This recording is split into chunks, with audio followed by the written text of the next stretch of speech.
जय हिंद साथियों, स्वागत है आपका हमारे चैनल ट्रिकी जीके में। जैसा कि आप लोगों ने थंबनेल पर देख ही लिया होगा कि आज हम लोग खान सर रेलवे विज्ञान बुक के कुछ महत्वपूर्ण प्रश्नों को देखने जा रहे हैं। तो चलिए क्वेश्चनों को शुरू करते हैं। क्वेश्चन नंबर फर्स्ट है, सूक्ष्म जैविकी के जनक कौन है? तो सूक्ष्म जैविकी के जनक है एंटोनी वान लीवेंहोइक। ऑप्शन नंबर बी सही हो जाएगा। चलिए क्वेश्चन नंबर दूसरा देखते हैं। कहा घास के वैज्ञानिकों को क्या कहा जाता है? तो घास के वैज्ञानिकों को कहा जाता है एग्रोएस्ट्रोलॉजी। एग्रोएस्ट्रोलॉजी। चलिए क्वेश्चन नंबर 3 देखते हैं। क्वेश्चन नंबर 3 दिया है, जंतु विज्ञान के किस शाखा का मानव जाति के समाजशास्त्र के अध्ययन से संबंध रखता है? तो ये ऑप्शन नंबर डी हो जाएगा, एंथ्रोपोलॉजी। एंथ्रोपोलॉजी। चलिए क्वेश्चन नंबर 4 देखते हैं। कहा निषेचन, विकास, विभाजन और विभिन्नता के अध्ययन को किस नाम से जाना जाता है? तो निषेचन किस नाम से जाना जाता है? तो एक कहते हैं भ्रूण विज्ञान। ऑप्शन नंबर ए सही हो जाएगा। चलिए अगला क्वेश्चन देखते हैं। अगला क्वेश्चन कहा है, पौधे में बीमारियों का अध्ययन का वह तरीका जिससे पौधे विरोध करते हैं या संक्रमण का सामना करते हैं, उसे क्या बोलते हैं? तो इसे बोलते हैं phytopathology. Phytopathology. Option number C सही हो जाएगा। क्वेश्चन नंबर 6 देखते हैं। निम्नलिखित में से चिकित्सा विज्ञान की कौन सी शाखा यकृत के उपचार और अध्ययन से संबंधित है? यकृत के उपचार से कौन संबंधित है? तो ये ऑप्शन नंबर बी हो जाएगा, हेप्टोलॉजी। हेप्टोलॉजी हो जाएगा। चलिए क्वेश्चन नंबर 7 देखते हैं।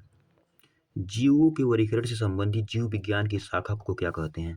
इसको बोलते हैं वर्गीकरण विज्ञान। ऑप्शन नंबर ए सही हो जाएगा। चलिए नेक्स्ट क्वेश्चन देखते हैं। अगला क्वेश्चन है, जंतु विज्ञान किसका अध्ययन है? तो जंतु विज्ञान किसका अध्ययन है? तो ये जानवरों का अध्ययन होता है। ऑप्शन नंबर डी सही हो जाएगा। निम्नलिखित में से कौन सा मकड़ियों का अध्ययन है? तो मकड़ियों का अध्ययन को क्या बोलते हैं? कहते हैं आर्कनोलॉजी। आर्कनोलॉजी। ऑप्शन नंबर ए सही हो जाएगा इसका। कहा है सोरोलॉजी किसका अध्ययन है? तो सोरोलॉजी है छिपकलियों का अध्ययन। सोरोलॉजी है छिपकलियों का अध्ययन। ऑप्शन नंबर बी सही हो जाएगा। अगला सवाल है, पक्षियों का अध्ययन क्या कहा जाता है? तो पक्षियों के अध्ययन को बोलते हैं ऑर्निथोलॉजी। ऑप्शन नंबर बी सही हो जाएगा। अगला सवाल देखते हैं। कहा है ऑन्कोलॉजी किस बीमारी के उपचार से जुड़ा है? तो ऑन्कोलॉजी का संबंध है कैंसर से। ऑप्शन नंबर बी सही हो जाएगा। अगला सवाल देखते हैं। कवक विज्ञान क्या है? तो कवक विज्ञान क्या है? ये है कुकुरमुत्ते का अध्ययन। ऑप्शन नंबर बी से जो है कुकुरमुत्ते का अध्ययन को बोलते हैं कवक विज्ञान। क्वेश्चन नंबर 15 देखते हैं। माइकोलॉजी किसके अध्ययन से संबंधित है?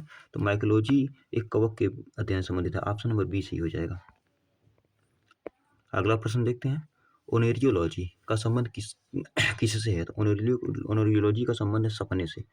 सपने से संबंध है ओनेरियोलॉजी का संबंध। अगला सवाल देखते हैं। क्या सेरीकल्चर का संबंध है?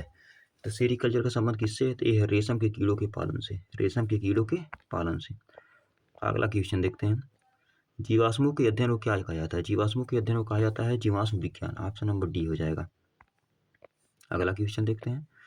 जानवरों का उनके पर्यावरण के साथ संबंधों के अध्ययन को क्या कहते हैं? जानवरों के का पर्यावरण के अध्ययन को कहते हैं इकोलॉजी। ऑप्शन नंबर डी सही हो जाएगा। चलिए क्वेश्चन नंबर 20 देखते हैं। रेशम के कीड़े का पालन क्या कहलाता है? तो रेशम के कीड़े के पालन को बोलते हैं सेरीकल्चर।